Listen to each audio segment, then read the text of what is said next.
Notre vie quotidienne est aujourd'hui de plus en plus dépendante des systèmes informatiques et des données qu'ils exploitent.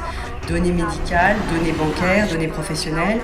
C'est également le cas de nos entreprises, de nos administrations, de nos usines, bref, de ce qui fait la richesse de la France. L'article 2 de la Déclaration des droits de l'homme et du citoyen affirme que la liberté et la sûreté sont des droits naturels et imprescriptibles, valables en tout temps et en tout lieu pour tous les citoyens. Pourquoi cette exigence fondamentale ne devrait-elle pas être garantie aussi sur Internet ? La cybersécurité est un sujet dont l'importance est majeure. La cybersécurité qui est devenue un enjeu de service public.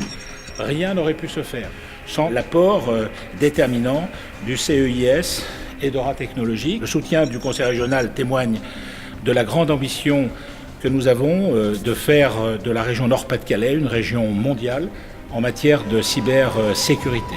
La cybersécurité est l'affaire de tous, civils et militaires, acteurs publics et privés, et seule une démarche coordonnée et volontariste permettra de faire face efficacement aux attaques présentes et aux attaques à venir. Que ce soit la fonction publique territoriale ou la fonction publique d'État, de plus en plus, fait que la cybersécurité devient un enjeu de continuité du service public.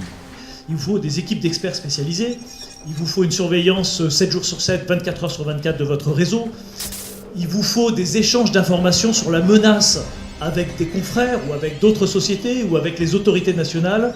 Il vous faut une taille critique plutôt que d'avoir des équipes dispersées de par l'entreprise.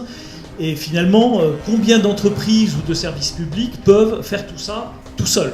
Parce que derrière cette résilience numérique, il y a mutualiser, évidemment mutualiser, il y a réduire les coûts, il y a partenariat public-privé. Il faut fédérer ces acteurs.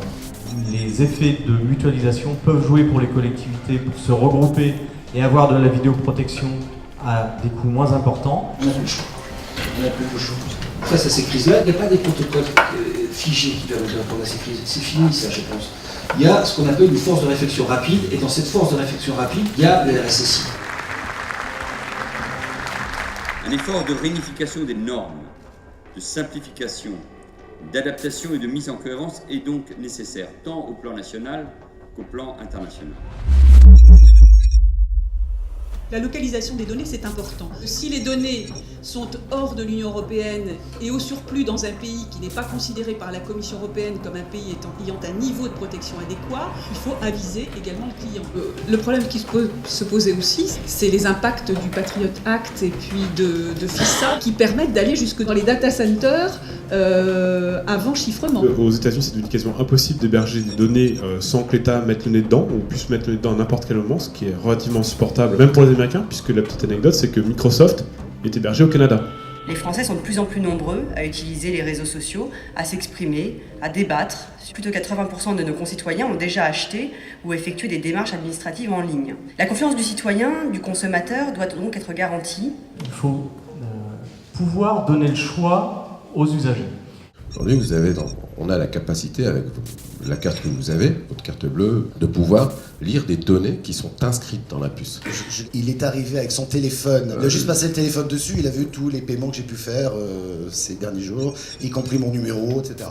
On bascule d'un monde Internet dématérialisé, virtuel, vers un monde interconnecté entre les objets et le monde virtuel, donc on voit que des risques apparaissent qui n'étaient pas identifiés au départ. Ouais. Je pense que la vraie sécurité, augmenter le niveau de sécurité, c'est remettre profondément au cœur de ces problématiques-là l'utilisateur. Il est aujourd'hui aussi, il a une grande responsabilité. Aujourd'hui, on met des tas d'éléments de sécurité dans les voitures, il n'en demeure quand même qu'à la fin, il y a une grosse partie qui est liée à la responsabilité de l'utilisateur de la voiture. La résilience, finalement, c'est pas garantir que le réseau Internet n'aura jamais de perturbations, au moins localement, mais qu'on va se donner les moyens de rétablir le fonctionnement normal le plus rapidement possible. Donc on voit qu'il y a quand même des nouvelles opportunités, un nouveau business autour de la sécurité qui se crée. Nous n'avons pas à rougir de nos performances sur le marché international, bien au contraire. Parallèlement, nous tirons profit d'un très large spectre de compétences, le plus complet d'Europe, grâce à nos très nombreuses PME et TPE qui ne cessent d'innover dans le domaine. Le marché de la sécurité des systèmes d'information et des réseaux pourrait représenter 16 milliards d'euros au total en 2014. L'enjeu économique est donc majeur.